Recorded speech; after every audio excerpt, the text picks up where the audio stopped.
Welcome, welcome, welcome. Liverpool 12th Man here, and this is the instant match reaction show to what has got us firmly atop the league. Got points to now space us between second place. We're being chased by teams that are currently in third and fourth place, but unlikely third and fourth place finishers, but all the same, they're there right now, so more power to them.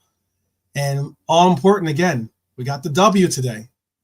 We got the W. So hopefully from the roll call today, you are joining us, because we did say, hey, you know, the least you can do is, if we get this W, especially if we get this W, you can rejoin us and talk about your thoughts on the game, the kind of like unfiltered, uncensored thoughts that that you might have for this evening's events.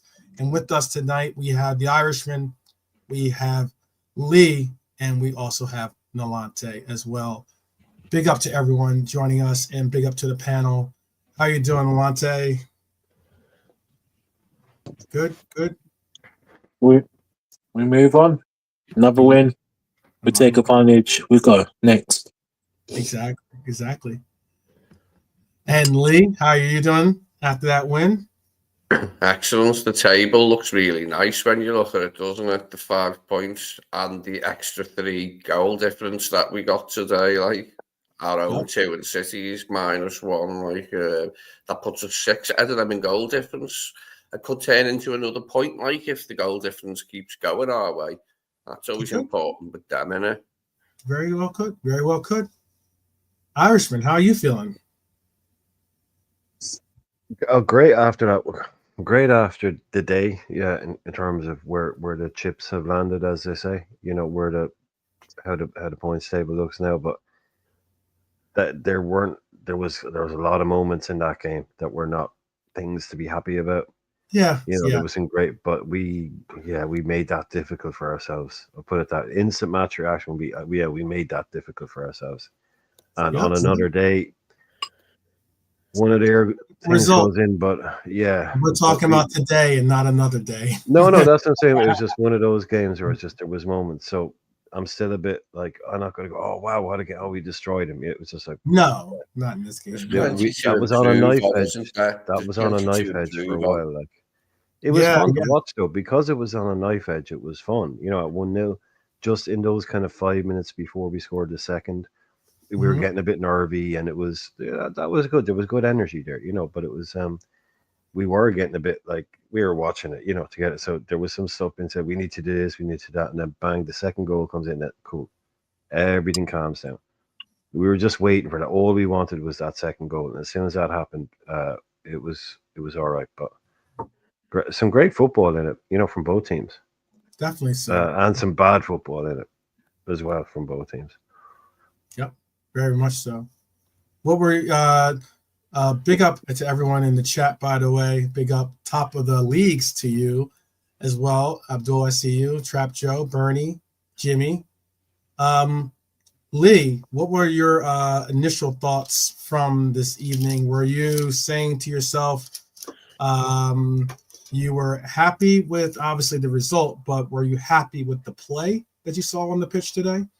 I saw Trap Joe wasn't, and that's why I'm asking the question too. I know, like what Brian just said, we could definitely improve defensively. We let them in so many. I mean, we gave a lot of bad balls away in today's game, and it nearly cost us a few times, but we got away with it. We managed to keep a clean sheet, but we didn't defend brilliantly today.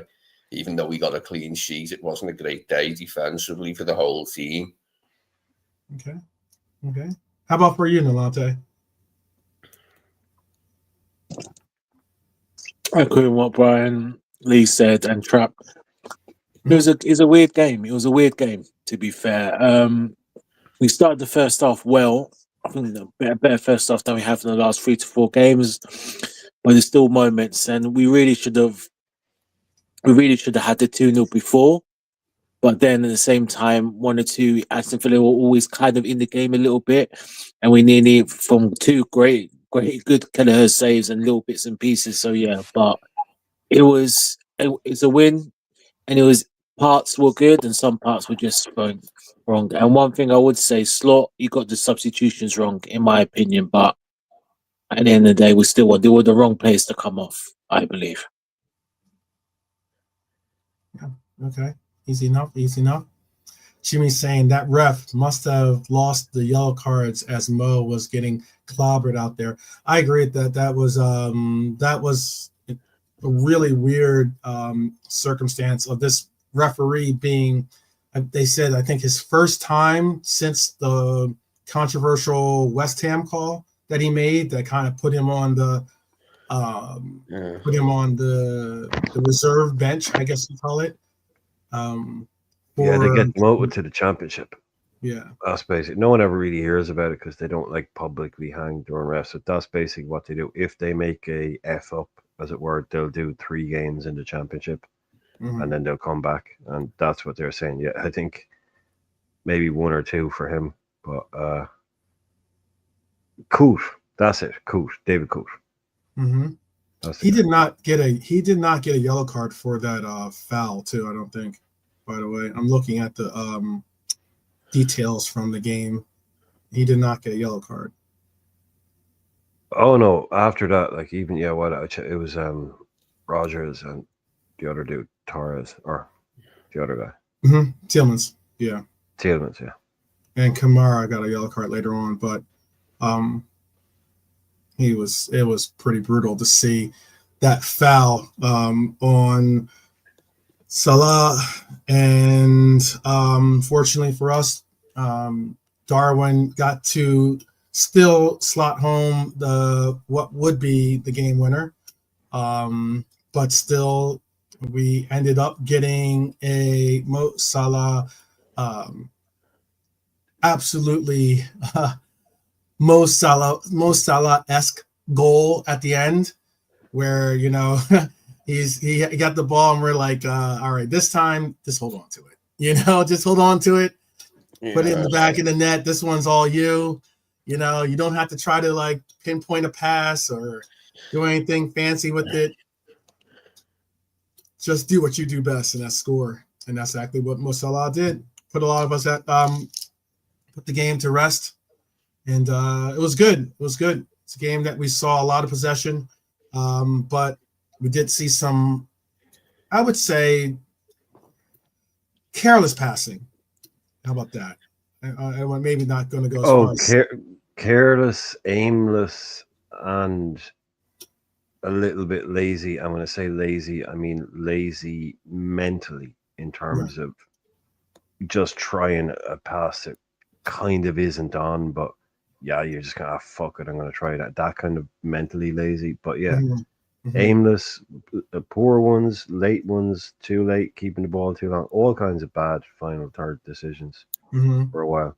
And not anybody in particular, all of them. Everyone had at least 1 or 2 where you're going, what are you doing? Why are you passing there? Why didn't you do this? Why didn't you do that?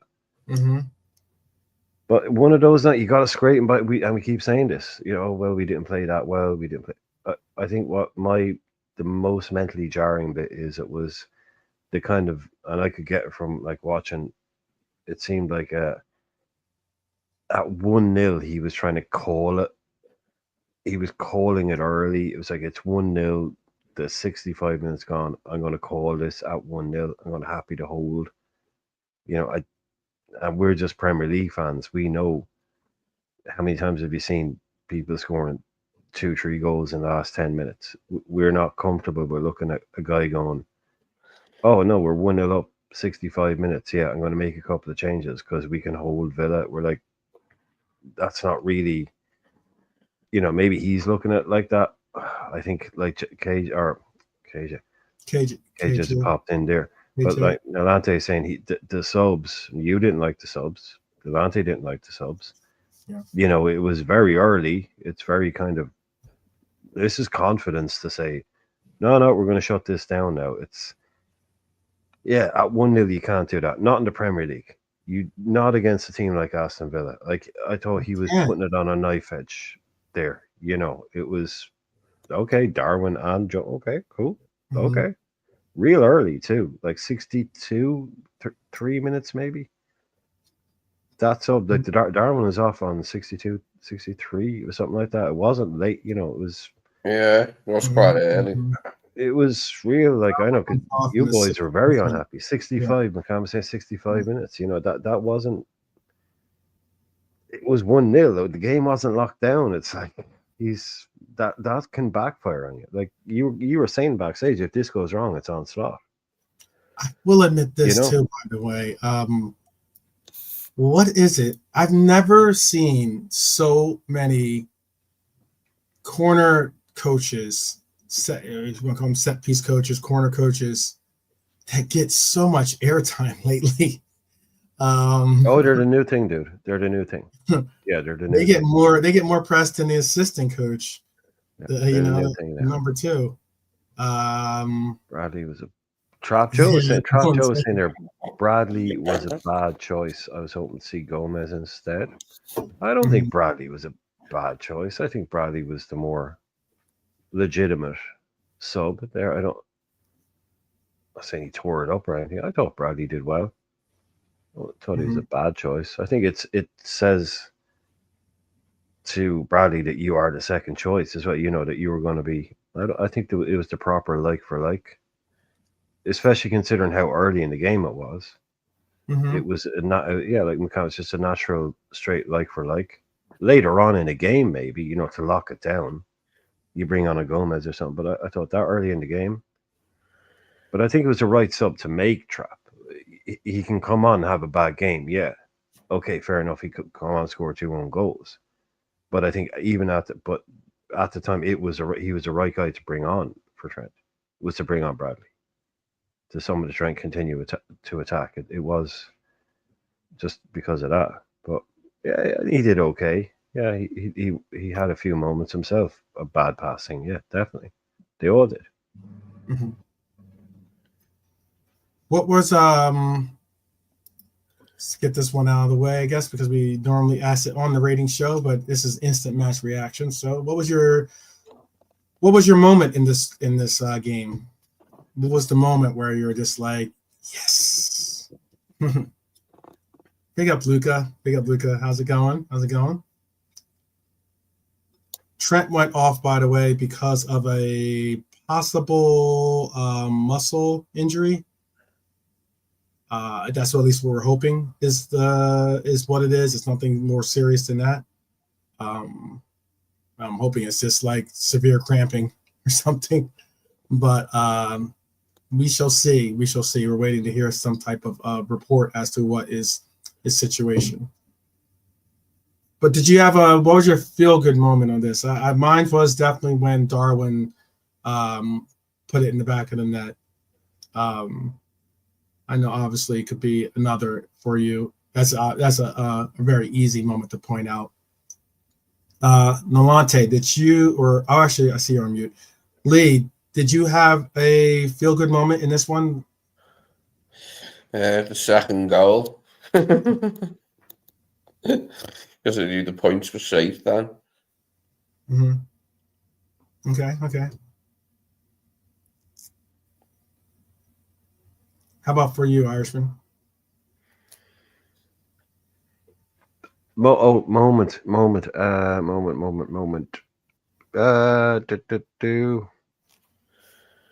Fuck. Can I have like a kind of a stretch the parameters of a little bit? Do it. But just like the not moment, but they say that 1 minute where Kelleher pulled off 2 absolute worldies, from corners to keep it. That was a great moment.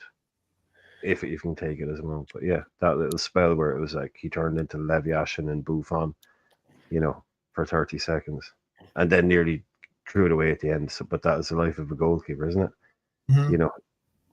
But that was, enjoyable. That's good to see him. That gave him it got you're not going to beat me tonight kind of moment. Because that was, like we say, that game was on the knife edge. Then it was 1-0 at that point, right? Exactly. They were pushing for an equalizer. So, and they were putting us under pressure with those corners. They were. The first save went out for another corner, so it was straight back in. You know, it wasn't like another phase of play. It was a corner, then another corner, and so 2 brilliant saves. And yeah, that was good. So yeah, because you went with the obvious, the big one. You know, Darwin get goal to lift it off. So that obviously was a good one. So. I thought it was good because it like the goal was something that he's a striker, so of course every goal helps his confidence, obviously. But even with the miss that he had on the one breakaway, it didn't seem to, knock his stride. He kept on fighting, trying to push and push and push. I didn't necessarily agree with it, like you mentioned. I didn't agree with the subs, to tell you the truth. But it was something of like a measure to see him do well. Let me see if Nolante, are you with us, by the way? Yeah, I'm with you guys. Yeah. So you're saying the feel good matter. El momento. What's the fucking word? Oh, what's the word? What? It's the that word. What did he always use? El momento. Momentum. No. Like uno momento. Oh, el momento bella. Momento bella. Okay. Okay. Nice. Have a language there? Yeah, I don't know. I pulled it out at the end there, didn't I? Indeed. I'm gonna go different from all the three of you. I'm gonna go different, make it a different. My good feel factor was Conor Bradley. For when he come on, he was excellent. Defensively, he was sound, and he supported really. So yeah, man, he's my good feel. Conor Bradley. This is what I'm saying about Bradley, and I'll say it before. If again, maybe a lot of people disagree. If Trent goes, we miss him, but I'm not going to be too worried because of him. That's it. Yeah, he did well. Definitely did well. Came in, just drop a bomb right at the end there, like a little, Bradley good game. But if Trent fucks off, by the way, I'm cool with that. Oh, but no, sorry, KJ, I'm not having this Kellison. Not having that, mate. Not having it. Sorry. No, he's Kells. He's his own man. Yeah, I'm not going with this Kellison thing. Trapjaw says he saw Salah frustrated with how the players weren't doing good after the subs went on. Bradley excellent at what, running?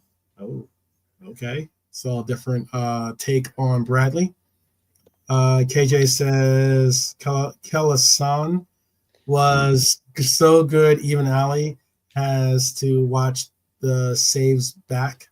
That's true. He was very, very good today. I thought Kelleher had some phenomenal saves early on too. Very early on too. Not a fan, Trapcho. Obviously not a Bradley guy. But looks at very much not a Bradley guy. I mean, the guy's good. Come on, Trap, but not excellent at running. I mean, he's a top quality right back in terms of what just normal right. Like he's not Trent. He's not Trent. Of course, he's exactly. Not, just pretty much all of the basics of what you need to do to be a top player, plus pace, good cross on him. Okay, you love it, Bradley, but today wasn't good. I don't know, man. Okay, but Trap, that's your opinion, but I'm sorry, I don't know what you've been watching, buddy, for you telling me he was bad. But anyway, your opinion. Yeah. Jimmy was saying Kelleher was top shelf again. Definitely was. I think he was definitely excellent today. Curtis made some brilliant tackles. Yes, he did. Definitely did. I thought that I thought Grava was good today too. He definitely made a unique saving diving tackle to actually bail out Trent early on. and it was the one where Trent and both Trent and Ibu went the wrong direction, and then it just for some reason they both like went with their on your screen. They would left on your screen. They went right in their minds, but they went both left on the screen, and it opened up the entire box for them to just like get a shot in, and then Grava came back, slid tackled, and actually got the block in. That was a big save, I thought. Very, very big save. I was asking that too. I don't understand why Slot subbed actually the two players, and why I was so critical about Slot's substitutions. Look, he got something right in the sense of we got the 2-0 win, and that's all that matters. But the reality of it is that I didn't understand why he took out possibly out of the players. There was a time when I remember Brian asked, like, was it Brian or maybe Delonte asked, like, who do you think has actually been playing well in this game? And my answer to that was the 2 subs that just went off. Like, I thought Curtis was having a good game. I thought Darwin was having a very good game. And then we watched them get subbed off. As in, we were all saying, don't sub off Curtis. We were looking at Lucho getting took off, weren't we, most of us? Yeah. The Kellesan photo around. Well, he'll take it. Go ahead. Yeah, he took the boys off. 1-0 up, win the game 2-0. So, yeah. But we were, anybody that watched it knows it was. Yeah, there was just plenty of times in that game where it could have been 1-1, but no, it was just even that. Yeah, Darwin, like we said, okay, he's going to do the thing with Diaz again now. So okay, maybe that's what but it was just so early. It was just so kind of not like arrogant to say, okay, we've got this now, but it was, I just thought it was really kind of putting it out there. That we've got, like you're saying to Emre, that we're going to lock this down now. We're happy to do this, and I think if you do that too often, like, it's working brilliantly now. It's insane to criticize what we're doing. We just won a game 2-0. Like, this is the game that some of us were picking out as potentially up there with just as difficult as the Arsenal game, or just as difficult as the Chelsea game, if not more difficult than the Chelsea game. And we done it 2-0, dispatched, easy, no drama. But there was a lingering kind of thing there of just, you weren't happy with the subs. I wasn't happy with a lot of the play through midfield. None of us were happy with the passing from some of the players, the sloppiness, general kind of, poor decision making. But at the end of the day, we're walking away with a 2-0 win and a 5-point lead over Man City at the top of the league. So we should, we sound like crazy to be criticizing this, but it's the instant match reaction. So just having watched the game, yeah, we didn't put them to bed. We didn't, control it to the death. There was plenty of moments. So, but how can we complain? What's there to complain about right now? You could be Man United. Yeah, very, very, very much so. Very much so. Yeah. Okay. Trap Chow. Big up Philip, by the way. Big up Philip. What a result. What a result for sure. What a result. We knew it, we did, Bernie. You're absolutely right. We knew it would be a tough game, she says, and we wanted to, and we won it too. So she's pleased overall, definitely. Lucas trying to put us in a position to get us caught up. Says you boys going to win the league. Luca, I already said that we were going to win the league, so I'm already on that bill. But then again, I hope that we win the league every year. So there it is. There's not much against that. I'd like to know how Luca thinks about his chances for his team. By the way, he's a Arsenal fan. By the way, Big game coming up for you guys. But still saying back to this game, more importantly for us, the Darwin goal was a great goal. Salah goal was a great goal. I thought what I did like also was something I mentioned earlier in the roll call, and I thought the crowd was very, very energetic tonight. You could hear that they were really, really committed to trying to, they all of them, I'm sure, knew the result of the city match. So they were even more intense with their support of the club today. I really was appreciative to see that happen. Definitely was appreciative to see that happen. It's rare to have an 8 o'clock game on a Saturday night. Don't have them very often, so they responded to that. Mm-hmm. Yeah. That's for 12, man, and all the loyal USA fans, Yeah, But it's for it. So these boys, literally, it's like, I think, 40s a year, maybe, 8 o'clock kickoffs on a Saturday. So it basically makes it a lunchtime kickoff in the States. Yeah. A few times a year. It's like, that's pretty much what it's done for, which is, fair enough, because a lot of people getting up at 2 o'clock in the morning, 4 o'clock in the morning. So it doesn't hurt us to have to watch a game at 8 o'clock on a Saturday night. No. But a few times a year, it means, the fans in America can actually get to watch at what would be a normal time to be watching a game of football.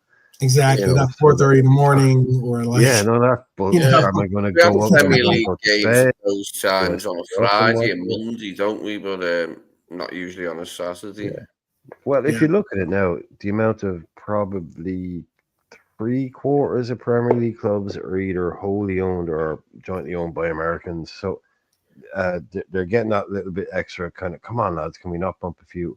We got a lot of fans over in America, so they've definitely been able to say, look, you've got a big audience over there, so we're not asking you to put games on, but like at least put on 4 or 5, so the audience in America isn't having to get up at 2, 3, because only hardcore fans get up at 2 or 4 in the morning.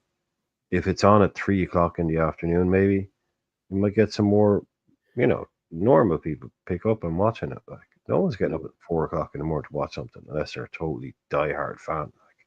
It was 11 p.m. Yeah, I know it's a little bit. What time is it right now in the UK? 10:30. Okay. So just gone 10:30. Yeah. So it's a little bit of a late one for them to get back from. I'm certain that, especially if you're not a local and maybe you have to either stay somewhere in Liverpool or possibly try to travel back to wherever you are going or seeing the game from. So that's it's not as easy as London. Like, you can go to Arsenal, they have their own tube now. Like, you can leave an Arsenal game, go down, get on a tube and basically go to the airport without ever going above ground. That's, you can just get anywhere. Liverpool, a little bit different. It's more of a weekend kind of, there's more of an overnight kind of thing to it. Manchester probably is the nearest airport. That's a big one. Yep. And can you fly from London to Liverpool? Is there flights from London to Liverpool? Yeah. Okay. Yeah. A friend of mine that lives in England was saying, so I think she was saying something about the fact that there weren't any flights from London to Liverpool. I was wondering. Oh, it's not like to be daily flight, but yeah, there will be. Yeah, I don't know. Yeah, that'll be like a specialist kind of flight and stuff. But a lot of people, they fly to Newcastle, Southampton, up and down those kind of long. You can get flights, but it's not the norm at all. No, they use trains in England for that. They'd use a train for a journey like that more often than not. But trains over there are fucked now. So the clubs that can afford, it'd be a kind of a niche thing. It won't be like a main airline kind of thing. But yeah, the clubs that can afford it, they'll just fly. But especially like Newcastle to Brighton, something like that. You know, that's a 7-hour or 8-hour drive at least. You know, on a coach, like, you know, so if you can put them all on a plane, those kind of things. But London to Liverpool, how many miles between London and Liverpool? About 200, I'd say. Yeah, it's about 200, yeah.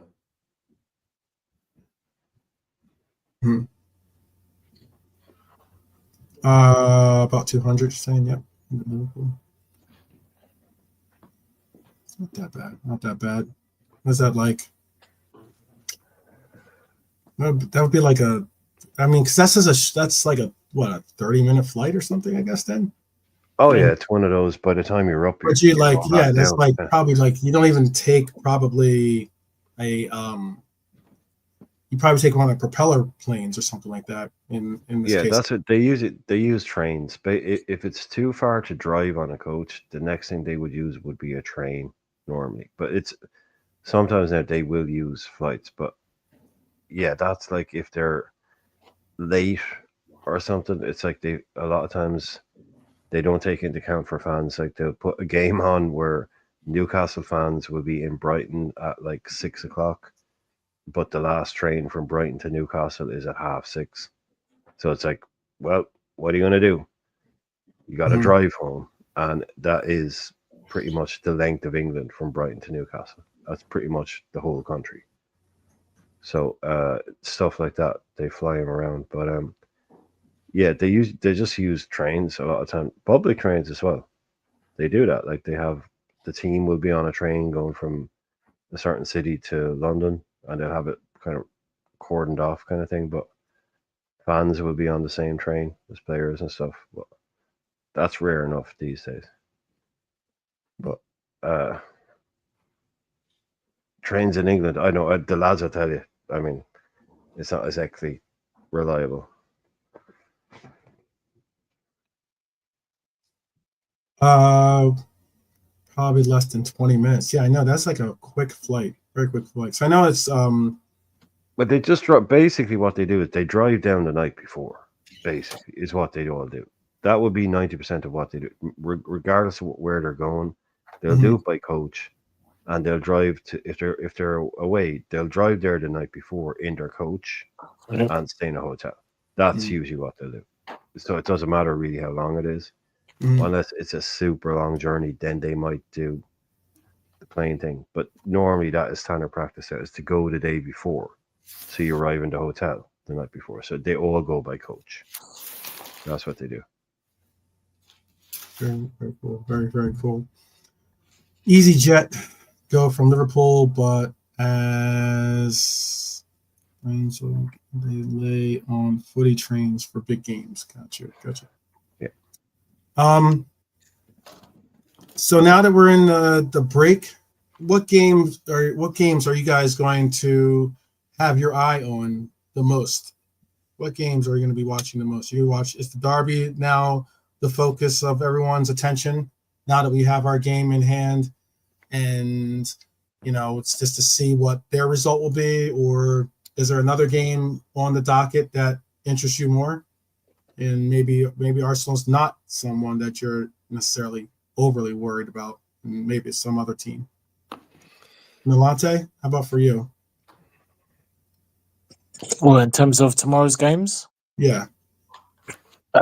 Yeah, I think like most, the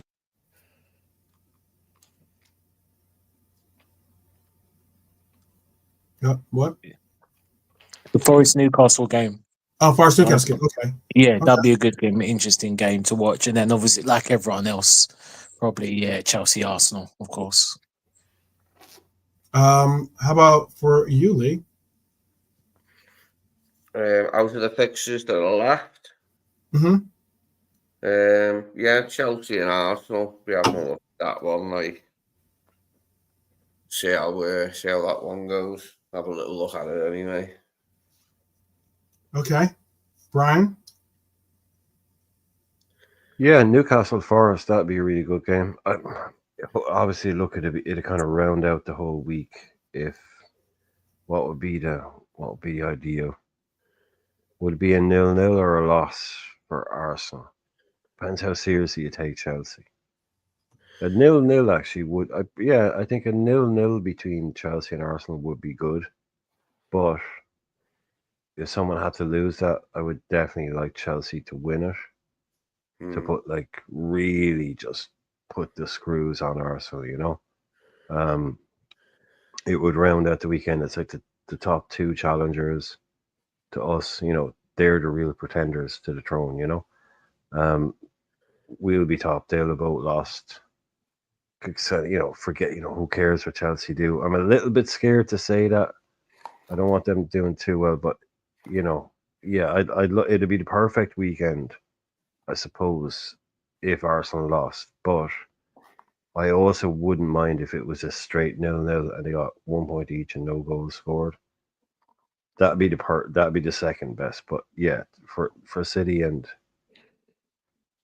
Arsenal to both go down, us.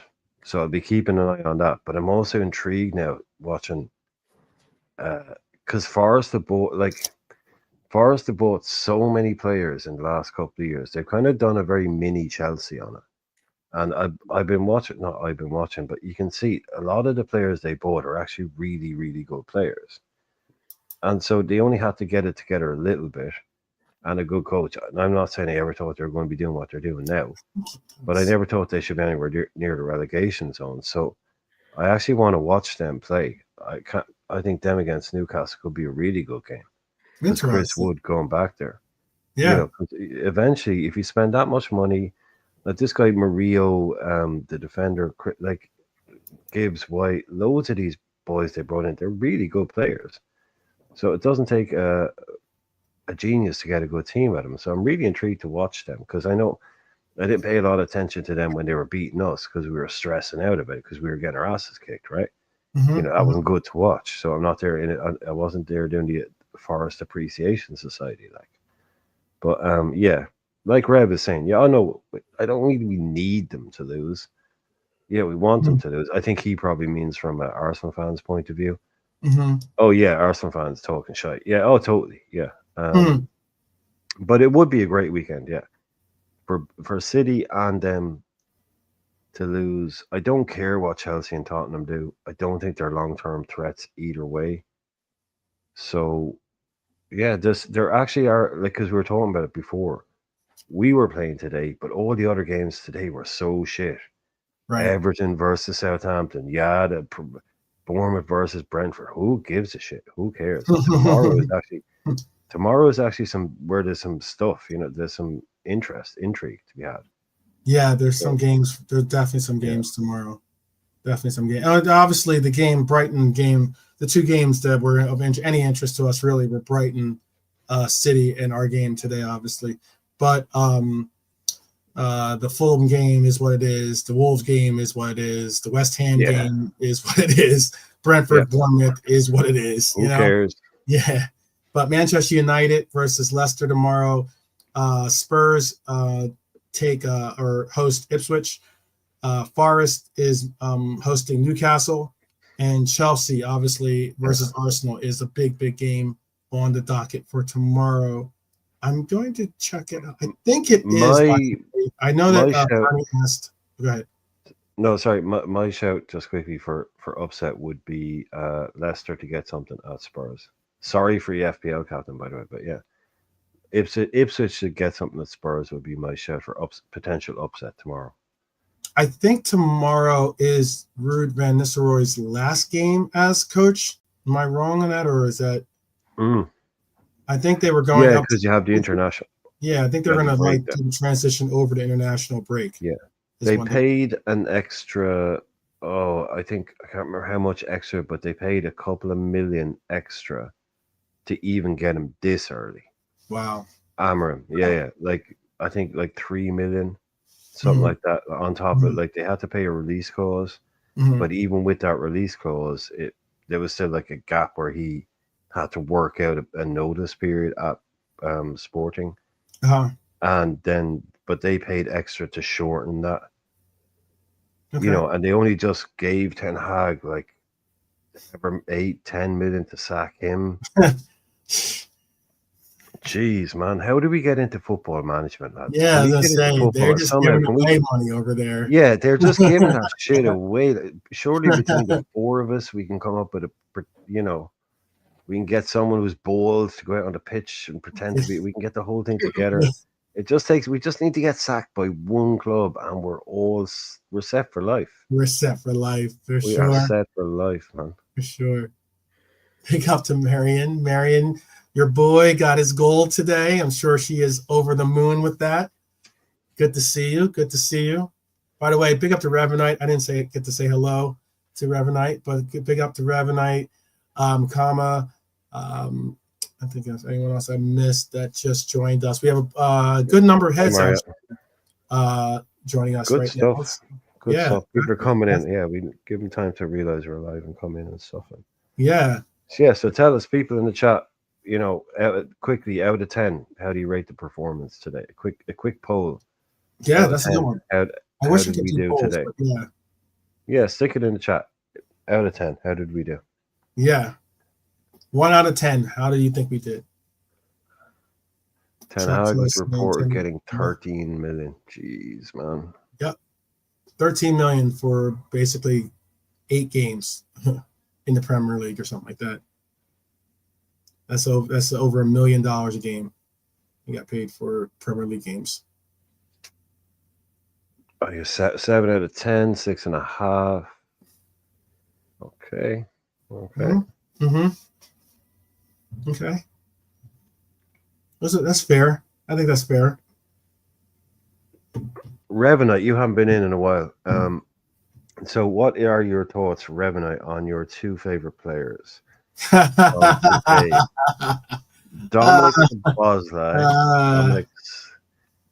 Szoboszlai has Jones become the man, and Darwin Núñez. I know I'm not Darwin's biggest fan either, but no. What was the question? What was your quick score for our performance out of 10 today? Not a player rating or anything, just a quick score out of 10 for the result today.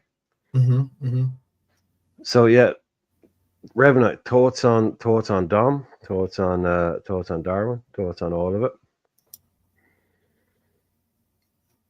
It's a good question. Good question. I'd like to see his answer. He says Arne Slot is a hell of a manager to get Diaz scoring hat tricks. Revenite, yeah. No one Jimmy's saying 7 out of 10 for tonight. A lot of 6.5, 7s basically is around the average, it looks like. Yeah, I think if we'd asked the question with 60 minutes gone, it might have been a little bit lower. And when the 2 boys went off, it might have been even lower again. That's very true. Even though we were 1-0 up. Very true. Very true. Agreed on that one. Looking to see Ten Hag. What's it now? Ten Hag must be laughing all the way to the bank after United paid 13 million for 8 games. I know, brother. That is like crazy. That is so crazy that he's getting paid that exorbitant amount of money for what is. I'd be walking around the building calling people a dickhead and leaving the toilet seat up, and forgetting to order the coffee, just parking in the wrong place. Just going, sack me, come on, sack me. That's picking a fight with Roy Keane. It's just do all that shit, get kicked out. And yep. Now we can go off and be a rally car driver like Andreas Villas-Boas or something, I think 13 million quid to get sacked. Jesus, like winning the lottery, man. Big baby. What a big baby. Baby. Darwin is okay. Still frustrates me. Still, we need better. Dom not impressed me, Brian, at all. We need a mid in Jan. So, Rev, do you not think, or do you think maybe that? What are your thoughts on Jones as a Dom replacement, and can Elliot come in as well? What are your thoughts on that? That's a good question. Very good question. Yeah, Ant's in the chat. What are you thinking about tomorrow, man? What are your thoughts? What are your thoughts, man? Can you? Big up, man. Big up. Yeah. Can you end Rude's run? Can you make his last game a bad day, or what? What are you thinking? And what Cooper, Steve Cooper? How much time has Cooper got left? Very good question. Very good question. Well, we've got you in the building, Yeah, exactly. While we have you in the building, we'd love to hear your opinion because, you do have a big match up for yourselves against United. And we also know that this league is definitely on a little bit of a pinhead, I guess you could say, right? Is that how they say it? Like, as in it's you don't necessarily know what you're going to get. It could go either way when it comes to a lot of the results that we're seeing. A lot of teams stepping up, getting results against teams they normally don't get results from. Can Leicester be one of them tomorrow? That's a big question. How are you feeling about it, Ant? Would love to hear it. And let me see this. See what Ravenite is saying here. Saying Jones is decent. He's doing a good job, but for Ravenite, he's still a squad player who can do a job.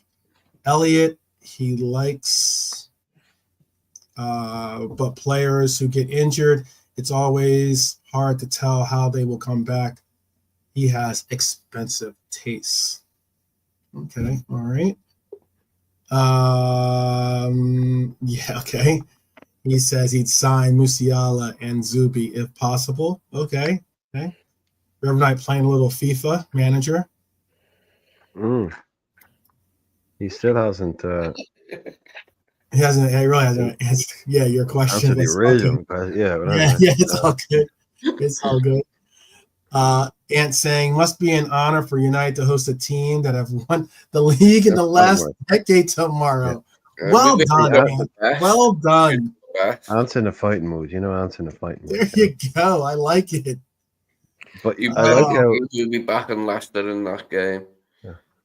I think I think Ant is skillfully avoiding mentioning how Nottingham Forest are third and table. But anyway, we won't bring that up. We won't bring that up. He's saying he's the only team to beat us this year, the mighty Forest. He's not sold on Cooper, but he's just about doing enough not to turn on him yet. Well, fair enough. Fair enough.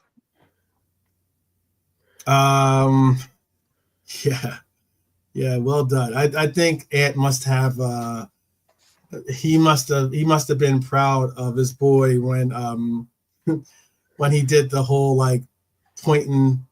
What it was against Spurs in that matchup. Remember what happened in that matchup when he started pointing to. I think he was about to get subbed. I think he had just scored a goal too. I think it was against Spurs. It was against Spurs. You know what I'm talking about? No, sorry, I was just thinking about Steve. Fardy was talking. He puts up the finger one, meaning like how many times they've won. Oh, I hear. Yes, sorry. Yeah, I know what you mean. Yeah. How many times they've won the league too? I think it was like 1-0. It's like I think it was like 1-0 or something like that. Are you going, Ant? Are you going to be there? Let us know. Are you going to be there? There's a Prem trophy in his arm. Yeah, exactly. Yeah. Yep. That was funny. That was really funny. I know there's one for every. I don't. Isn't Atlante? Someone asked. Oh, what was the proper question? Would you take Messi right now? Messi? Would you take Messi at Liverpool? Yeah. See what I said about trains in England. See what we were just talking about this 2 minutes ago. For some reason, trains. Could you imagine? His train is cancelled. What you want, but could you imagine Messi in the 10 for us? Yeah, but no. Listen, like I was saying, Anta's saying he was going to go, but the train is cancelled. I was just saying this 2 minutes ago. The trains in England are fucking shit. You can't go to the game because the train is cancelled. There you go. That's England. That's England in a nutshell for What do you. you mean they're canceled? So what does that mean? Yeah. Like, there's just It's no... a train on a Sunday. Yeah, look, honestly. What was it like? Because it's down for maintenance, or like, or no, the train driver just woke up late and didn't fancy going to the train. What's the deal? What's the deal with that? That's interesting. Maybe the train got cancelled because it made a racist remark on Twitter or something. I don't know. Who knows? Who knows? That's a whole different story. Messi and Salah, that would be a dream. It would be. That would be crazy. Reverend says you'd take him at the club. Messi, of course you would. The 10 over is like a Ferrari compared to even a half an hour a game, even a tricycle. 30 minutes a game. Even 30 minutes a game, man. Jeez. Oh my goodness, you guys are crazy. I don't think anyone has anyone said no. Has anyone said no? Mm-hmm. Has anyone said no? I don't think anyone. I think everyone would take Messi if we had the opportunity. And that's not even a knock against. That's not a knock against Dom, Curtis. Of course not. No, it's Messi. Elliot, whoever you have in the team. You're not offending any of those people. It's going to be interesting to see what Slot thinks of Elliot when Elliot is fit. If he feels he can use him in that. In that 10 role. So it'll be interesting to see to have him available, won't it? It will be. We do need the numbers back. Like, any players we turn just helps our cause, doesn't it? Like after the break. It'll be very interesting. Look, I saw. I don't know if I don't think we have Max in the building, but he did comment. Appreciate that too. By the way, we appreciate all the comments because it helps push the algorithm. The more engagement that we get with everyone, the better the algorithm works with trying to push the content. So he made a point about trying to comment on who or when we will see these players back. Obviously, Elliot, Ali, and I believe it was Chiesa that he said was going to on the LFC. There's a Liverpool locker room like injuries something. I forget the name of the website he said, but he says it's pretty spot on in the fact that they had them slotted as being coming back after the break. Diego is supposed to be back. I heard that Diego is supposed to be back sometime, if like the first, if not second week of December. He would like to be a part of that City game, but that's not a guarantee. But getting back these players would be enormously good. And on top of that, let's be honest, getting back another name that's currently, we're trying to figure out what's going on with. Getting Trent back would be very, very big as well.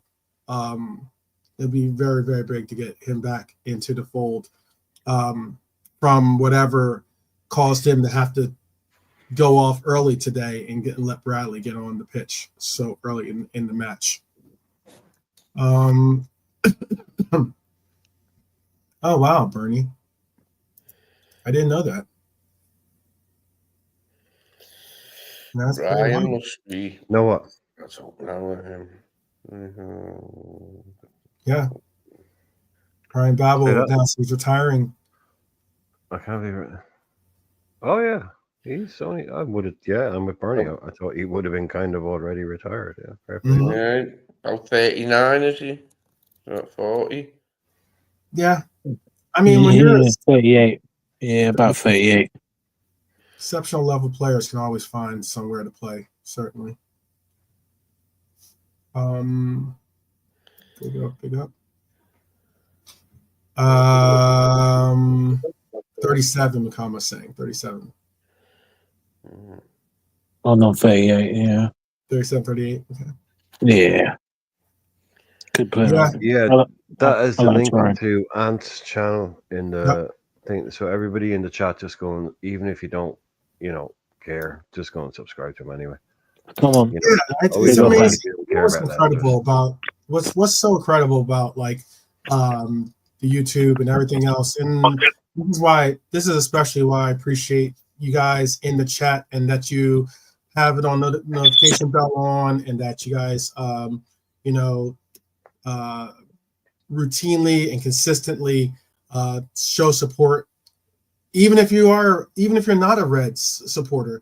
I've been seeing Luca, join us from here and now. Obviously, Ant isn't a Liverpool supporter, but he tunes in and shows support as a fellow content creator. He's a Leicester fan. He's barely a football supporter. You can take that up with Brian yourself, Ant, by the way. But but it's very interesting because it's not that difficult just to hit the subscribe button. It's not that difficult to just click the button. That's all it is. It's just a click of the button and you're done. Most there's so many of us that are on. I was on Liverpool, the Liverpool website, or not, excuse me, the Liverpool channel earlier, the LFC channel. And there's thousands of people in the chat. Thousands of people in the chat, and it's one of those cases where they all tuned in. And all it takes is you just clicking the button on another on a subscription to another thing. No one's asking for money from you. No one's asking for memberships or anything like that. And I don't even know if memberships are even necessarily worth it, to tell you the truth, sometimes, because YouTube basically takes 60 to 70% of the membership fees anyway. Yeah. So he knows I love him, lads. He knows I love him. Trap Martin and knows I love him. Don't come on. He knows. But ideally, what I'm getting at on this little mini rant here is that it doesn't take much. I'm subscribed to plenty of people's webs or channels that I don't necessarily agree with their opinions. I don't even sometimes like their approaches to platforming those opinions, but I still I still do the op work, in the sense of you got to know what people are saying. So I do go in and listen to what they have to, what that side of the fence has to say. It doesn't necessarily, it might not be the positives, more likely positive takes that we do tend to see on this channel, but all the same, I really do think that it's not that difficult just to click the button and hit the subscribe button. So if you do, for whether it's Ant or whether it's Luca, whether it's the Irishman who has his own channel too now, it's just a click of the button. It doesn't take much other than that. If you don't want to, Soccer Sunday coming tomorrow. Yeah, if you don't want to go to their channels, or if you don't want to, participate, you don't have to. But that subscription, or you pressing, being a sub for them, makes the world of difference in helping the platform grow and the reach grow. And that's what we're trying to do on this channel, especially, is have some type of reach to take on a lot of these negative Nancys, these Debbie Downers out here, because there's only one real reason why we are all here today, and that's because most of us, 90% of us, I'd say, is because we're Reds, and we are top of the league. Top of the league, people. Top of the league. It's nothing finer than being in first place. So if you can pass that message on to others, really do so. If you're in other chats, maybe mention it. Maybe try to get others to try out a different walk. Maybe they like it. If they don't, then they don't. But it's still the same. At least they tried. So it's like that. And hey, look to everybody as well, because there's a few people here. YouTube doesn't really like live streams, and they don't like promoting them. But everybody talks about the algorithm. The algorithm is very important. But the one cheat that people never really talk about is if you put a comment, it doesn't even matter what it is. If you comment on a live stream after it's finished, or even if you just comment now outside of the chat, that drives YouTube. That's one of the most people. I like comments, subscribe, and all that. One of the most important things that you can actually do for a live stream is leave comments on it afterwards, because that tells YouTube that people were engaged with it. They weren't just watching it. So that's a bit of a kind of a cheat code for it. So if you really want to help, supporting the channel, get it actually pushed out there to people, leaving comments on it is a really, really big thing.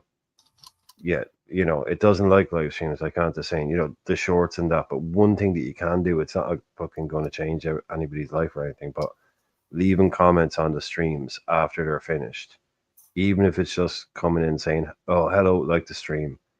Hello, that was good." That just shows YouTube that people actually had an extra interest in it, so they're more likely to pick it up. So it's a tiny little thing that you can do. But it actually makes a really big difference. It does. It really does take a bit of time afterwards, I know. But even if you just look back and take 5 minutes and look back on old live streams and just put in a random comment just saying, enjoy the stream. You can put an emoji. You could do, anything at all. It does make a difference. It's one of the things that most notably, that's one of the things I do for like whether it's Beijing Reds TV or whether it's Copish or whether it's, whatever. I leave comments for other reasons too. Sometimes I get triggered and I might leave a lengthy comment, but all the same, I try to leave at least some type of positive. There's not some type. It's what they call engagement. It's what they call engagement. Different steps of engagement. Yeah, you're engaging now live, and they count that. They're like, okay, that's people engaging live. That's fine. But when you comment on a stream that's finished, that's a totally different type of engagement.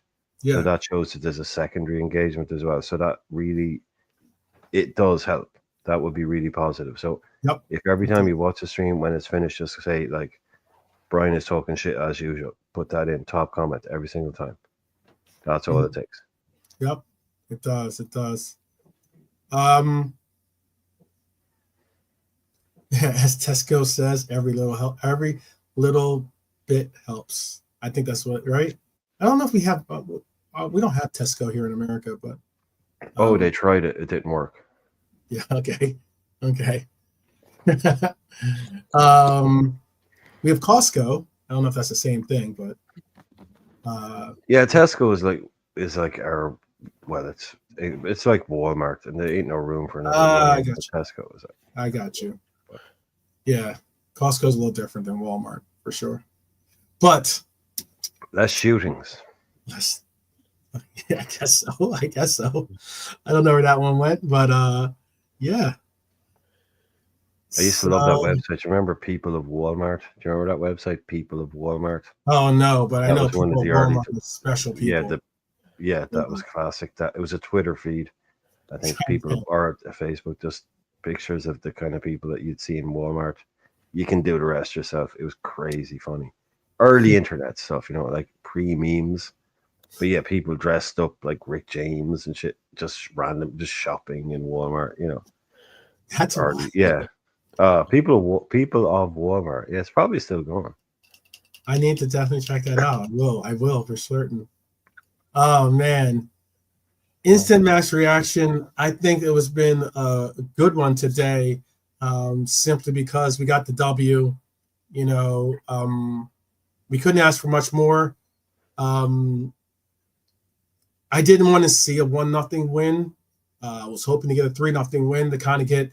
I was hoping to get another goal, maybe out of Darwin, or maybe get a goal out of someone that randomly hasn't been on the score sheets that much as of late. Maybe like a Grava.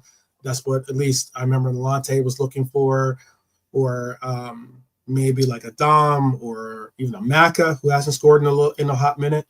So it would have been really, really nice. Mukama, that's a good question, by the way. I mentioned that too. I think. Sure, we have one. Oh, I'm pretty sure that not only do we have one, I think if you watch it on replay, you'll see him after they showed the footage. At least it's the same. I believe it's the same footage that you guys see over there too. So, like after they showed the footage of Villa's a set piece coach, we eventually did get our own, and if anything, they're watching us trying to guard against them. And if you look down the line, you could see someone up on the touch line barking out what seemed to be orders, and it wasn't Slot that was doing it. So he was wearing like a big, one of the those big parka style jackets, the what do they call them, the goose feather down ones. I don't know if they use goose feather or not. They might use some synthetic thing now to be more. I know the jackets you mean, yeah. Less goose murdery. Less goose murdery. Yeah, I guess so. Not to laugh at the murder of geese, but I'm just saying, like, yeah, I guess so. No, it's not funny. No, it's not. It's not funny. Big up to all the geese out there. How about that? No, they're not stuffing puffer jackets with geese. No. Those long, what they call them, like sleeping bag jacket things. Yeah. Wenger used to win that. Wenger used to win that went like nearly all the way down his entire body. It was weird. It was like you could just push him over. You won't be able to get back up again. Yeah, you can see. Ali was wearing his on the sideline. You can see. It was good to see Ali on the touchline too. It was good to see him. He's on the bench. That was good. Yeah, I don't think Jota will make the Man City game then, by the sounds of it. Sounds like Jota's going to be back. It said 1 to 2 weeks, week or two after the international break. Well, the City game's like a week after the international break. You know what I mean? Mm-hmm. It's not a long time after the international break, the City game. Real quick, who was your man of the match? Your instant match reaction man of the match? Yeah. I'm sure that we'll maybe I'm gonna watch. We always, at least myself, I watch the games back a second time before we do our ratings. So I might see something that inspires me more. Gravenberg, okay. Mm-hmm. Brian, how about for you?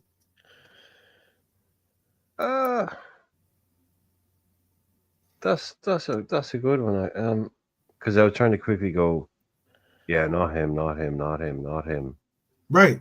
Lead through me with Gravenberch, and it's like a 2-0 game, so it's not like anyone had some like incredibly it's not like the not at all. from Lucho yesterday, or not yesterday, but last game or something. I'll give it to Darwin. Darwin. Wow! Wasn't expecting that one. Yeah, I would.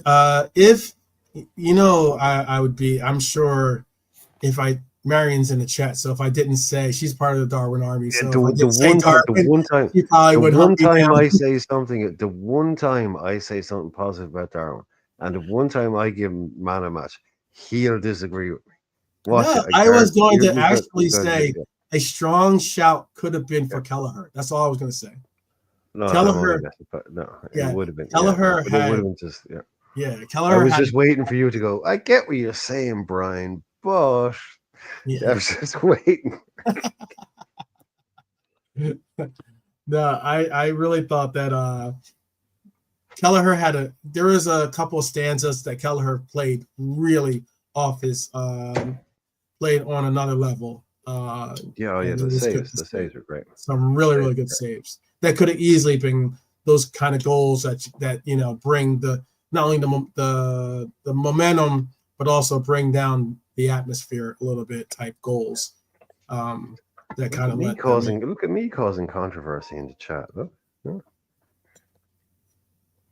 See, I'm capable. I'm able to do it. Yeah.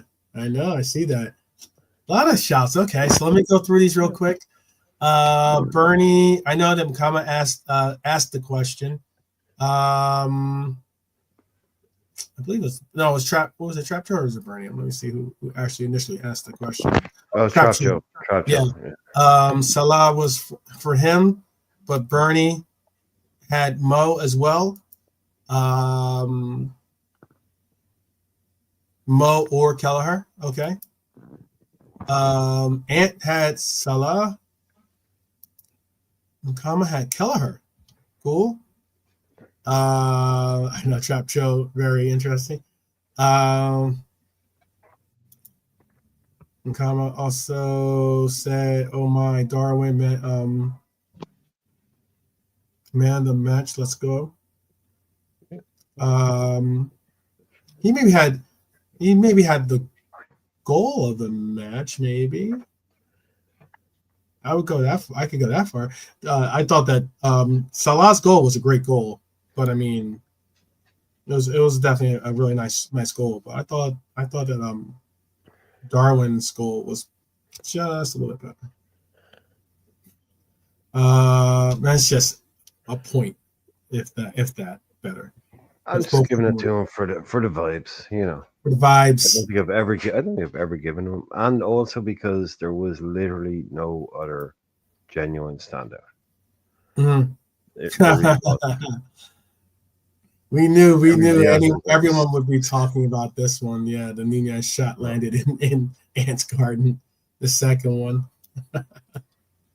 I bet it did. It's still It's still orbiting around the globe here.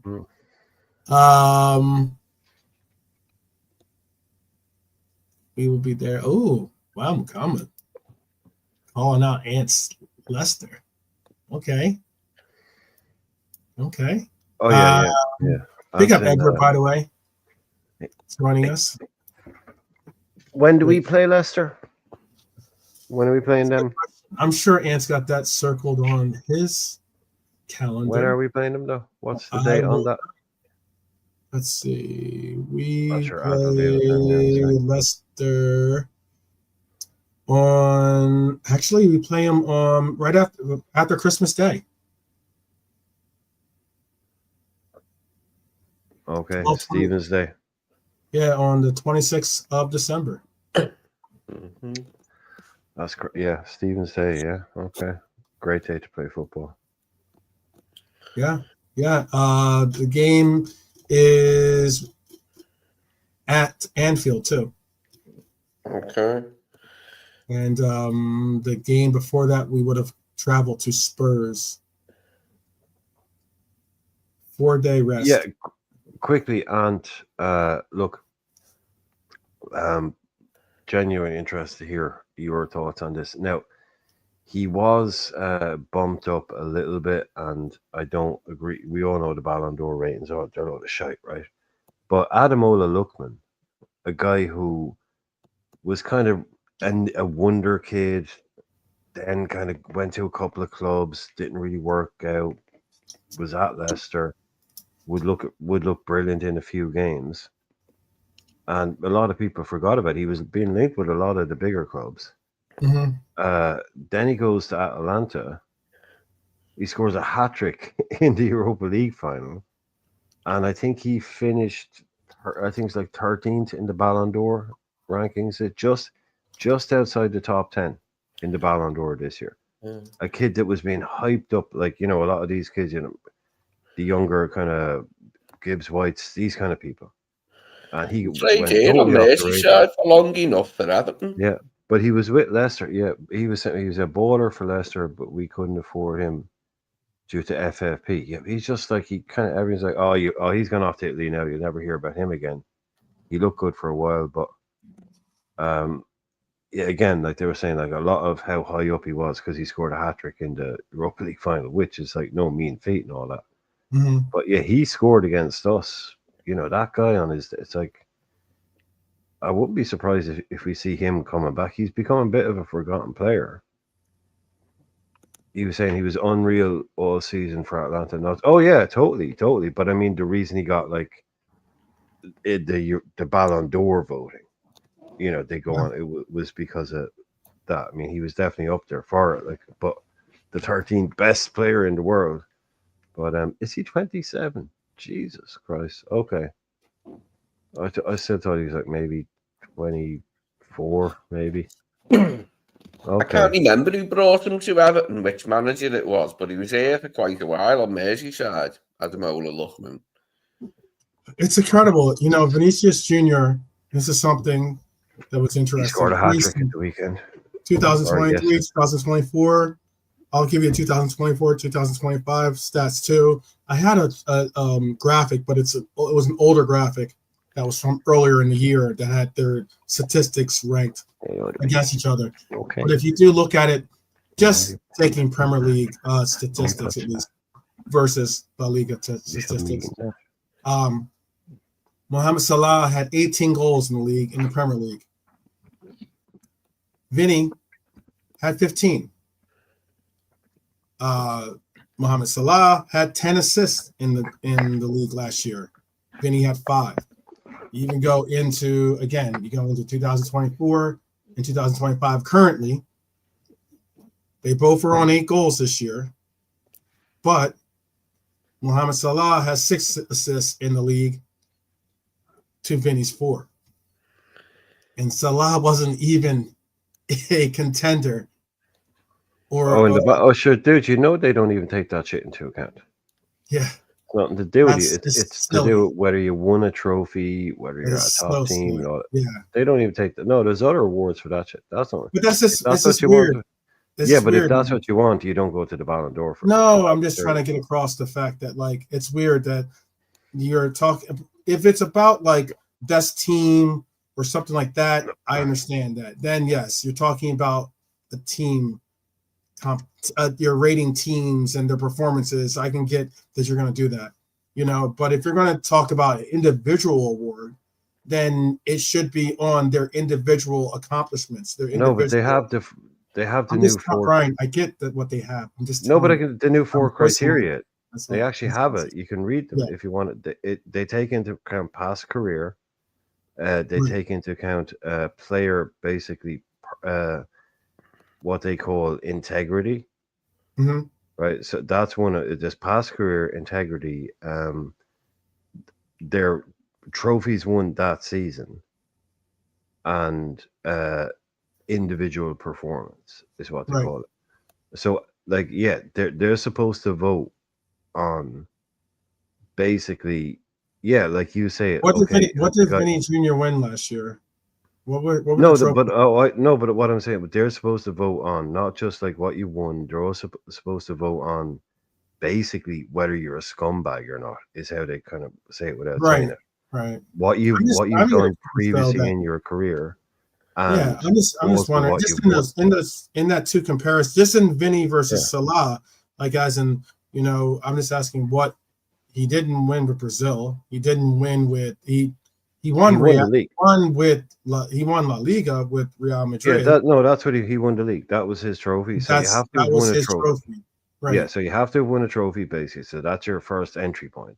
And then they judge you on all the other things. So and they've only just changed he won it was a domestic trophy, but Salah did win a trophy. It's a trophy. No, they mean like a top tier trophy. Yeah, that's their thingy. But anyway, there's Messi didn't even get in this year.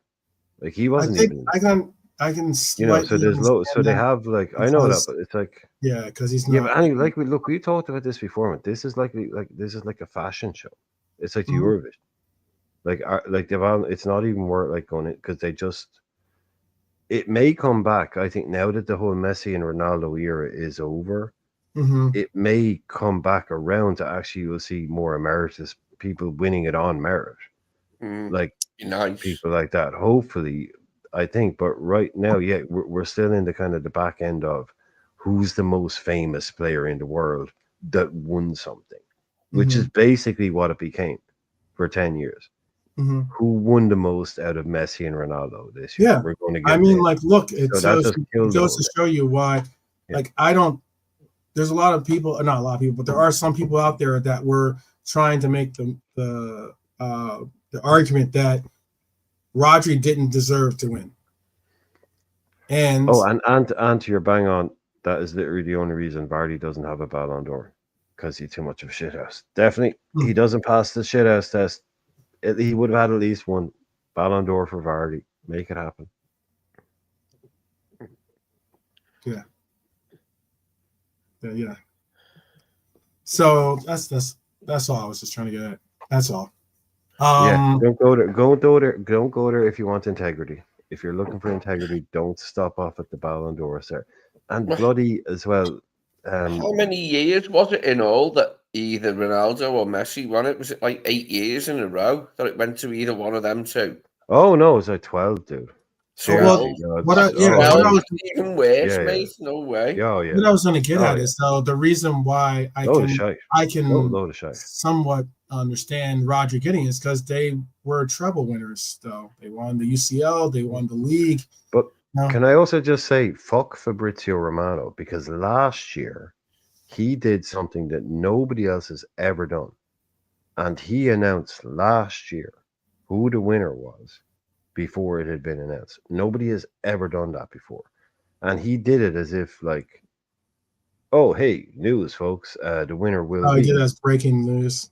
And it's like, dude, what the fuck are you talking about? Like, we get that everybody knows, you know, the people in the industry, you know, they're going to know who's winning it. Cool, right? But you don't do that like it's fucking breaking news. I mean, you literally, you just, who are you to fucking tell people, oh, breaking news, who's going to win? And then this year, he's the first to come out with this, like he's inserted himself into this thing. He's made it like, I mean, they should scrap this shit, to be honest with you. For 10 years. No, I get it. I was just making, I was just arguing. Make it a fans fucking poll. Like, it could be, fans, might as well be, or at least have the fans have some say or some pick vote. Representative from clubs or something. I don't know, but look.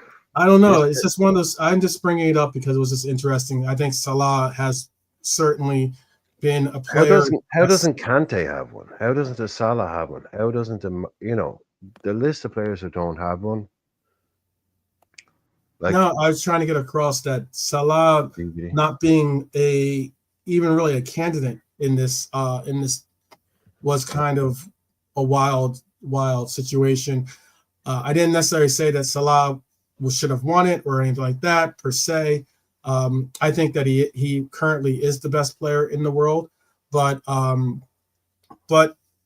at least offensive player, I guess you say. I actually think that Virgil's the best player in the world, truthfully, but I still think that Salah is a player that gets overlooked quite a bit.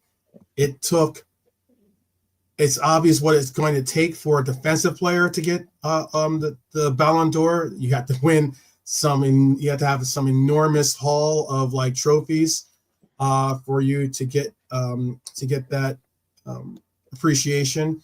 Because obviously Raji did win the Euros, but he didn't win the World Cup or something like that. So I just getting across that Virgil, Mohamed Salah, like as in, it's interesting that Trent Alexander-Arnold would make a comment that he made about wanting to win the Ballon d'Or, and it's something where that's a difficult accomplishment to do from a Liverpool perspective than it is to do from a Real Madrid perspective, with all the press and glamour and glitz that gets rained on them. That's indefensible, that 12 times in a row. It was either Messi or Ronaldo. That's indefensible, as good as both those players were for a long time.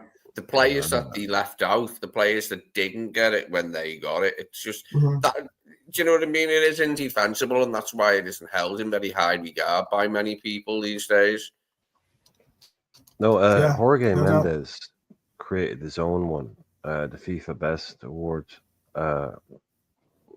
where they held it in Dubai, and they basically invented that to give it to Ronaldo in the Euros when Messi won a Ballon d'Or. So it only ever happened in a year when Ronaldo didn't win the Ballon d'Or. If he did, they didn't hold the tournament, the award ceremony. But if Messi was winning the Ballon d'Or, they'd host this tournament, which is basically a Mendes tournament, and all his clients would win. And he won Agent of the Year every year at his own award ceremony. It's crazy. That's how that's how insane Ronaldo is. It's 10. He was driven more by winning 10 in a row. Yeah. So look again. It's like it used to win. It used to mean something. It was 10 years from 2000. Yeah. From 2008 to 2017, there was Messi or Ronaldo. either Ronaldo or Messi winner. And then 2018, Luka Modric broke that streak. And then 2019, Messi won. 2020,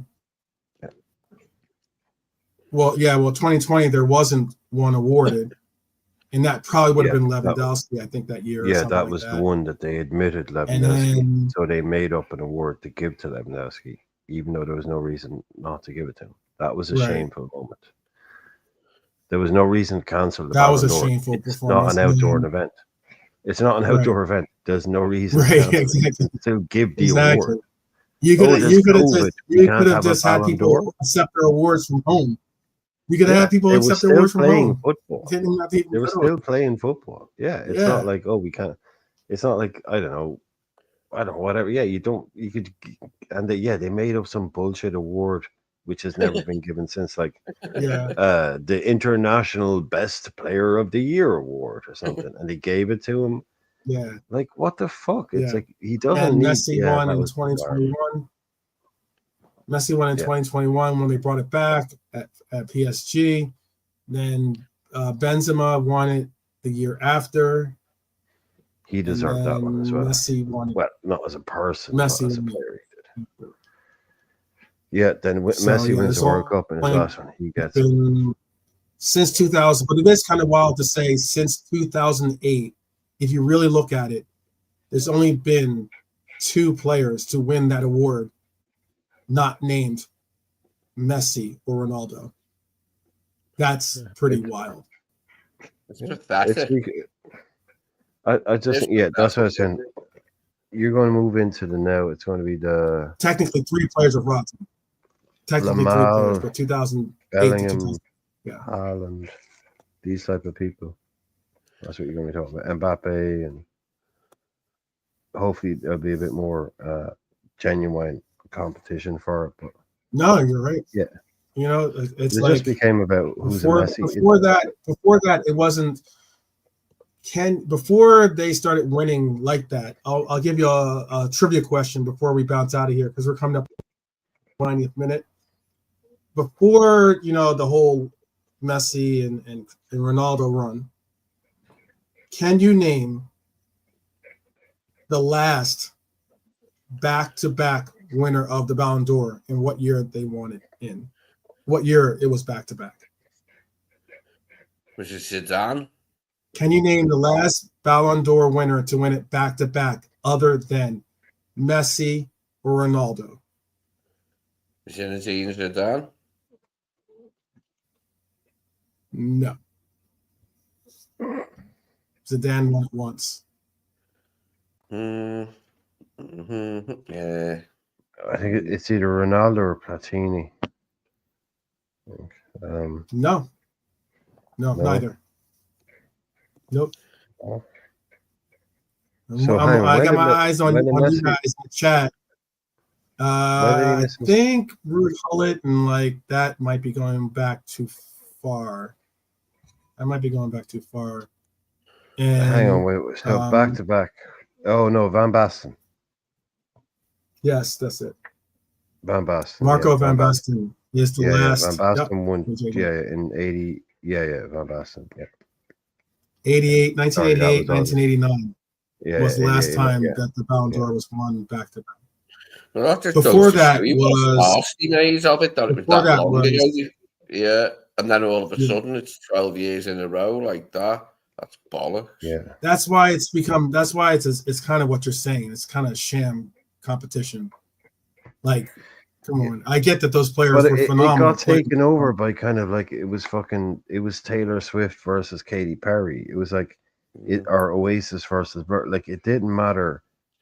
Like they could both release an album, Blur. It didn't matter. Blur. Like they both released. Spoil an award than to give it to the same people all the time, so you always know where it's going. But it was kind of no. Do you know what I mean? It's like it didn't matter. Like if you're a Katy Perry fan or you're a Taylor Swift fan, if they both release an album on the same day, if one is terrible, the others, you're still going to say that your favorite their album is better, right? So that's what happened after a while with Messi and Ronaldo. It didn't matter who was better that year. All the Ronaldo fans would just say it's Ronaldo. It didn't matter if Messi won the World Cup, the treble, the fucking, cured cancer, went to the moon. Oh, Ronaldo had a better season. Oh, he had a better season because they were Ronaldo fans. The Messi fans would be the same. Ronaldo could win the World Cup, a treble, cure cancer. The Messi fans would be, oh no, Messi still had a better season. He scored 40 goals. That just ruined it. It completely ruined it. It just became, do you like Messi or do you like Ronaldo? After the first couple, it ruined it. Now, most of the times, Messi did deserve it. Most of those Ballon d'Or he won, he did deserve them. No, no doubt. Of Ronaldo's, he deserved them as well. There's probably, between the two of them, there's probably 4 seasons. Like, I think Messi has, 5 or 6, something like that. And between the two of them, they basically probably have about 10.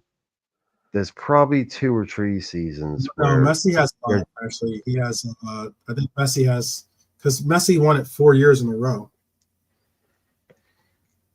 Yeah, but I'm just trying to think off the top of my head. I'm just spitballing here. There's probably about, between the two of them, there's probably about 4 Messi's got 8. Messi's got, put it this way, Messi's got 8 Ballon d'Ors because I've seen a picture of him with his family, and so each one of them has a Ballon d'Or of their own. Is sitting of a Ballon d'Or of their own in the bed, and they have like 1 or 2 extra. I think the dog might have one or something. That's how crazy it is, or something. Yeah, it's really wild. If you add them up, there's probably, off the top of my head, there's probably about 4 years where there was a legitimate, between the two of them, between Messi and Ronaldo, there was probably 4 that should have gone to other players, but they probably deserved the rest of them when they did win them, especially Messi. But I can think like Van Dijk 1 year, Lewandowski another year. There was another. There was definitely other players, but it's kind of hard to argue with most of the Ballon d'Or that they did win, other than a couple of. But then it goes to show you that from 2000, because there was a period of time that the Ballon d'Or was where you did have back-to-back winners. Like, I know I said it was 1988, 1989 was the last one that we had a back-to-back winner. But before that, there were 3 in a row. A bunch of them.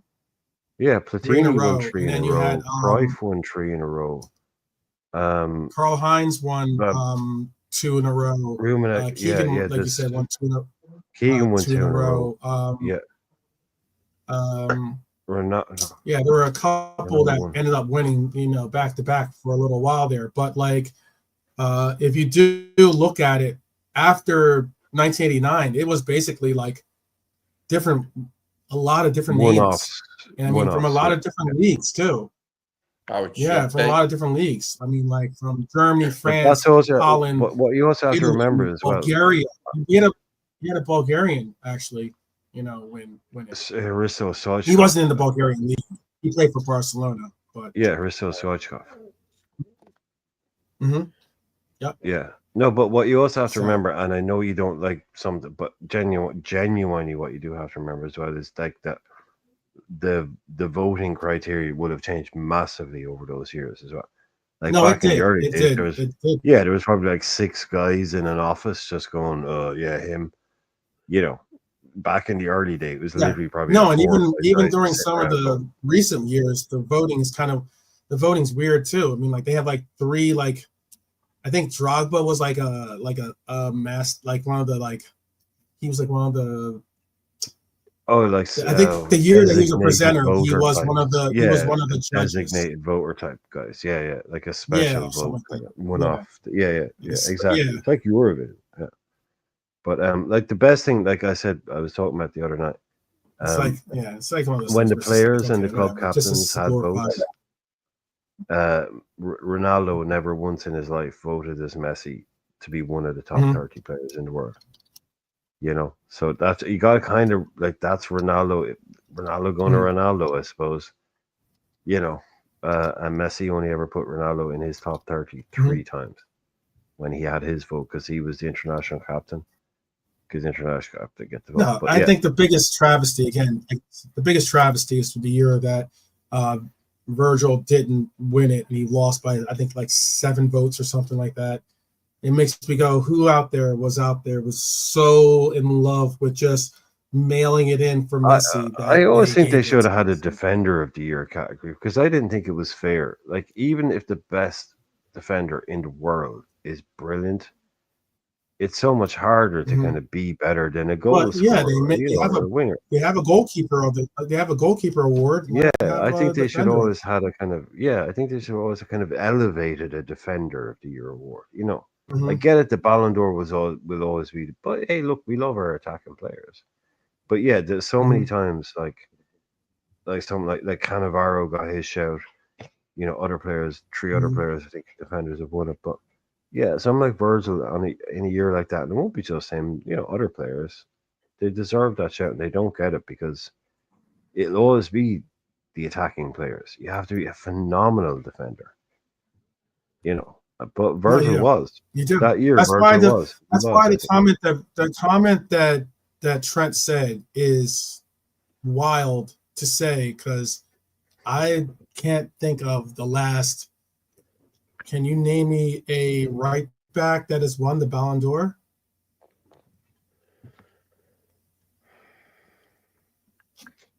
No. Okay. I'm sorry, I sounded funny. You're like, no. I'm trying to think he was a high-profile left back, right back. I'm trying to think he was high-profile enough right back to have won it. It was the dog's bollock, right back. No, it's not that old. No, there isn't one. Cafu. There isn't a right back. Get it? Did Cafu ever get it? No, he's never won the Ballon d'Or. No. No, there isn't like a right back in inverted commas one, but he's trying to say because it's been the first type of player to win it, is what he's saying. I think he wants to be the first to. Fair enough. Like the last defender to win one was Cannavaro. Right. And that's 06 because they won the World Cup.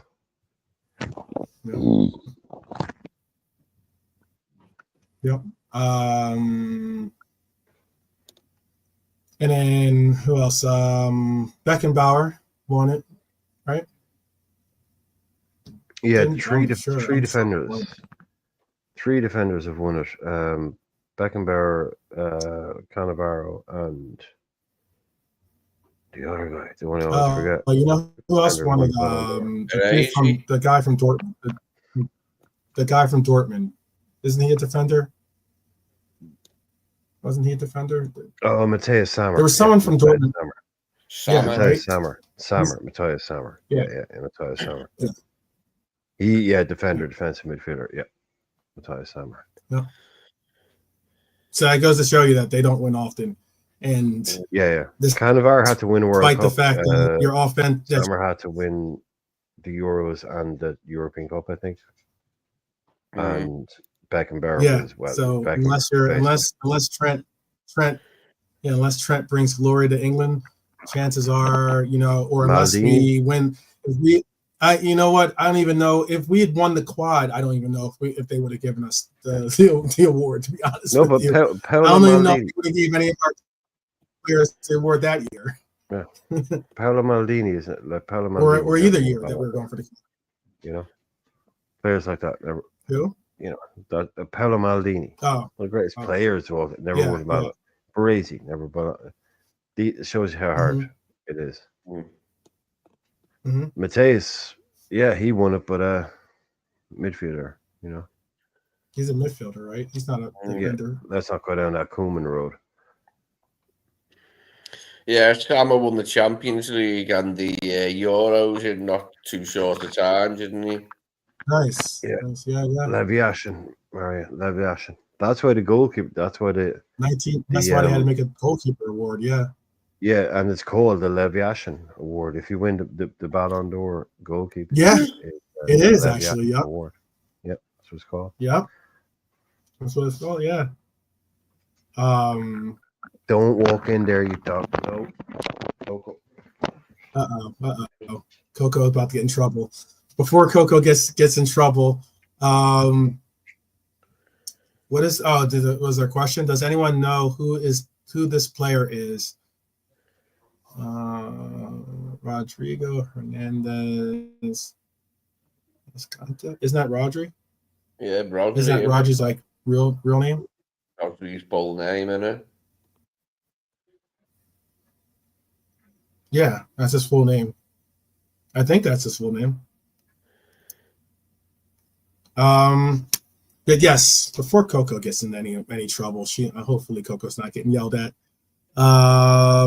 Isn't it one trophy now? Ballon d'Or and World Player of the Year. Yeah, there's like the FIFA like World Player of the Year, and there's just I don't know. There's just so many different trophies, so many different awards. We were just getting at it about the Ballon d'Or. I wanted to do a piece on that, but we have a bunch of episodes that we're going to do over this international break. People, we got about 15 people in the chat right now, so Sorry, I wanted to make sure that you know we have some over the break. Over the break, we're going to be having some really cool shows that are going to be. We're going to have some cool trivia shows. We're going to have some really cool like ranking shows. We're going to have, obviously shows that we just talked about, the news as well, but we will certainly have a couple of interactive shows that is going to be very, very important that you tune in so we can have your contribution and have you contribute to the platform here by improving our content and taking it over the top. Yes, we have a really cool KJ.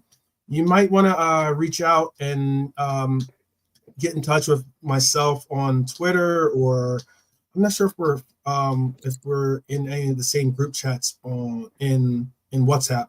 But if either or, definitely, if you're interested, we're going to put it out there to allow for some people to be a part of some of these quizzes that we got coming up, be a part of some of these, different interactive pieces that we have that are going to be a lot of fun, I think. Some of the content that we've been putting on, we've been working on this content, getting prepared for this,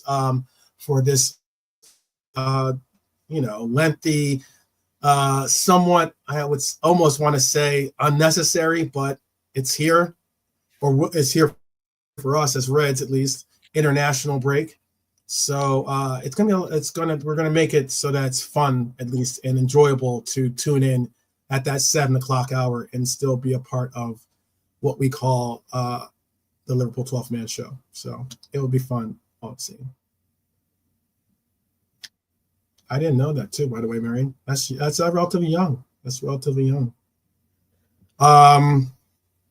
Rest in peace, Yashin. But anything you want to say to the people before we allow for them to enjoy being the top of the leagues, plural? Be sure to say that to people when you say hello, and if you say top of the morning, top of the leagues, make sure you say it plural, because that's what we are. Top of both the Champions League and the Premier League. And for another 2 weeks, no one can knock us off of that perch. So we get 2 weeks of people hating on us Reds, 2 weeks of some of our own brethren sounding more like rivals than fellow brethren, but all the same, for those positive people out there, for those Reds that we love and appreciate, and that's most notably you in the chat, top of the leagues to you people, top of the leagues to you, my Reds. Anything you want to say to people before we let them go, Lee? Thanks to everyone in chat for your contributions. And we're in the best place, aren't we? We're in the top spot. Couldn't be any higher in the table. So, yeah, everything's grand. Everything's coming up roses. Yeah. Brian, what would you like to say? Well, quickly, sorry. I'm not being dumb. Sorry, hang on 1 sec. Yeah, we're going. There's a few people in here, so we're going to end now. So there is the link for Anfield Road TV. They're live at the moment, so go over. We're going to end. So if you want to do something, go over there and tell them we sent you. So tell them you came from 12 Yes. Man. If you still want to watch something else, go Do to watch Anfield Road TV. Yeah, and we'll see you all tomorrow. Thanks for being here. We'll see you all tomorrow. Yeah, go and do that.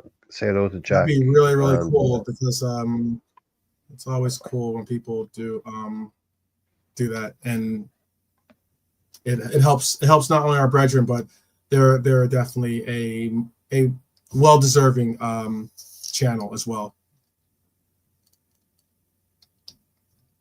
But yeah, they only started half an hour ago, so they'll be going for a while yet. So go over and watch them and tell them I sent you. 12 Man. Yeah, I know it's definitely I know it is certainly getting late. I know that because I know it's definitely getting late. But I mean, you know how it is. It's just like I just wanted to go out and check. I was looking at my table and I saw what was on. I saw like something sitting on top of my table, and what was it? Liverpool FC. Wow, how are you gonna like me now? Oh, I worked that joke out just now. How about that? No. We couldn't tell. We could never. We couldn't tell, right? No, it was smoother than an Alante outro. Smoother than Alante's final thoughts. Oh man, it's about as corny as some of Trap Joe's jokes too. I'm sure. But all the same, appreciate each and every last one of you. If you can, definitely go and do a Liverpool 12th Man raid on Anfield Road TV. They are a great brother channel here. So yeah, thank you, Makama. Thanks a lot. And tomorrow, I believe we'll have a show tomorrow lined up for you. I don't think we're going to do a hate along, but we'll probably have the games in the back playing when we do go live. So, watching these other games, it might be the end. They might be finished by the time we go live. So I'll have to double check on that. But all the same, I wish each and every one of you a great day, and we will have to end here and say, up the Reds, people, up the Reds. And hey, top of the leagues to each and every last one of you, my Reds. All right. See you guys tomorrow.